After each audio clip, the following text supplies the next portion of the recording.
Oh. You're getting warmed up, huh? Yeah, For this amazing Dank video. absolutely. All right, Johnny. So today we're going to talk about... Today we're talking about the Matrix Awakens Unreal 5 Engine 5 Unreal Engine 5. full demo that was released, I think during the Game Awards.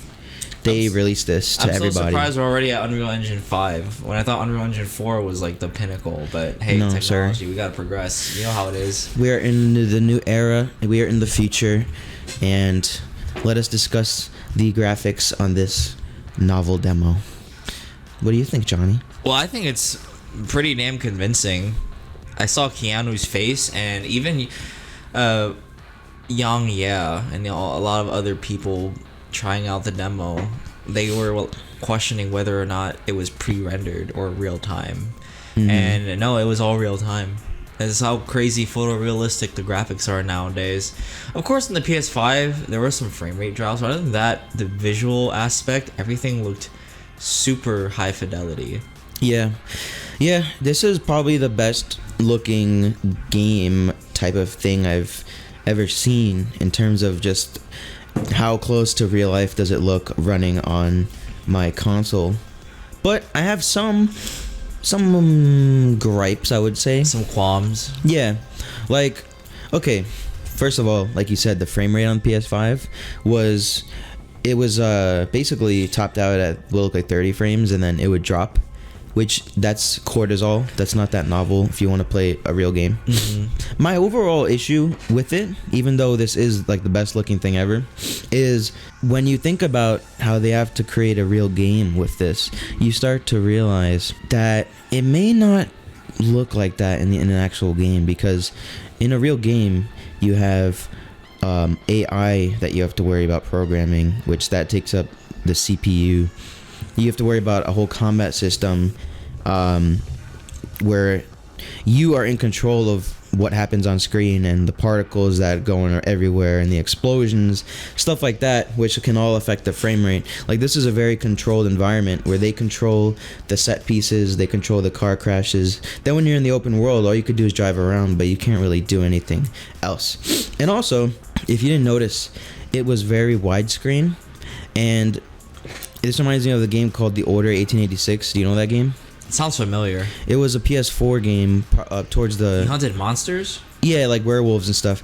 And that game was widescreen also. And the reason why some of these games go widescreen is literally to save on performance, because if there's less pixels that you need on the screen, there's less that that your console has to render. Oh. So this was very widescreen, giant black bars, and it still was dropping frames, and I don't really know what the resolution was, but my point is, as impressive and real life looking as it was, it shows the limitations of the console, that to achieve these sort of graphics you have to make it super widescreen, and the frame rate was dropping. So if it's a real game, it may not be as dank, especially when you consider having firefights and AI going, like stuff that's also gonna work your machine. I think consoles dictate a lot of the sales and revenue in the gaming market and technology, because a lot of games are ported to PC.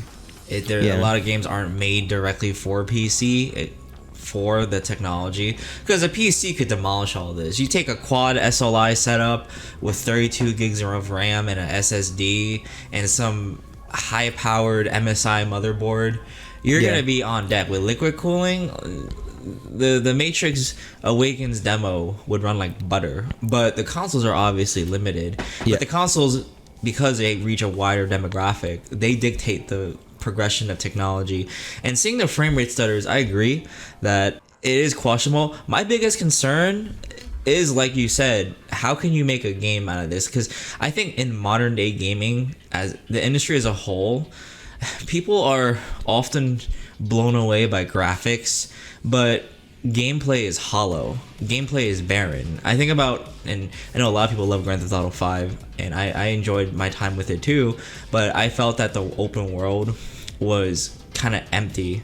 And some people can disagree, but I felt that it wasn't as rich as it seemed in the trailers, or it seemed in scale. And then don't get me even started with Cyberpunk 2077, where everything was marketed to be expansive and huge and dynamic with all these cities and buildings. But then you walk around the city streets and it's barren. It's devoid of life. It's soulless. And so you can have a pretty paint job. You can have a gorgeous looking game, but if the gameplay is kind of lame, then you're stuck with a mediocre product. That's why a lot of people, there's a debate with Elden Ring right now where the graphics aren't that as impressive, and a lot of animations were reused from Dark Souls 3. But the reason why there's so much hype around Elden Ring is it's more about gameplay. That's what people are betting on. That, yeah, sure, and art style too. Art style and gameplay will triumph over any shiny ray tracing or tessellation or all these shaders and shadow presets. I think in life there's a lot of parallels. You can date or meet, I say quote unquote beautiful, gorgeous people, but then a stereotype is like their personality may not be that great. So a game could look pretty. Developers have access to this technology and all these tools, Unreal Engine 5, but can they make the most of it? Like, or are we just gonna have games that just come botched on release, and you have to wait for patches, and you have to also download the DLC or buy the season pass to get more content? Graphics are great, but I think we need better games on too to coincide with this new tech. But the tech is impressive, don't get me wrong. That's my take. In terms of GTA 5, I think that's one of the most lifelike open worlds. It's one of the most lively ones, but it's a pretty old game at this point. But yeah, I mean, this was really impressive. It looked really, really good. It just makes me wonder, because when you look at tech demos, they are all about the graphics. That's all that matters. They're not trying to make fun gameplay loop or missions or AI scripted events. It's just purely look at the graphics. Now that's all the resources are going to the graphics. Like if you look in the beginning, you see Keanu Reeves looking like real life, but he's kind of just like in a white background. But then if you have to put tons of other things on screen at the same time, it may have to take away from the detail of the actual character model. Think about a multiplayer game with, let's say, 40 people in a lobby. Let's say it's an open world, massive game. And there were some games back then. I think one was called Mag. It was from the early 2010s era. I know that game, yeah. Yeah, and it was 64 players. No, I think it was 256 or something like that. It was trying to be very ambitious. I can't believe I still remember it, because you know why? Game Informer. I had a Game Informer subscription years ago. And that game was very ambitious for its time. So I want to think about, let's say, a battle royale with, let's say, 40 people in one giant match. Or let's say 50. And how do you keep up the same level of graphics in a multiplayer environment? I think single player campaigns obviously will be fine because you can curate the set pieces, but online games will be highly variable.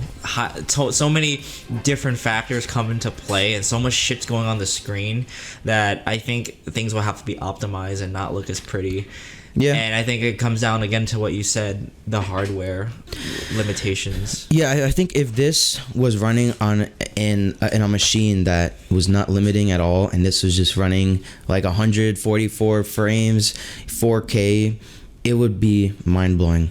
But as cool as it was and as realistic as it looked, it made me think that if they just turned this into a full Matrix game, then I'd be playing something that has frame rate in the 20s.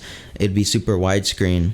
And to be honest, on my PS5, I've gotten very used to 60 frames, a solid, nice frame rate. I haven't played a single game that was 30 frames yet in like the whole year that I've had the PS5.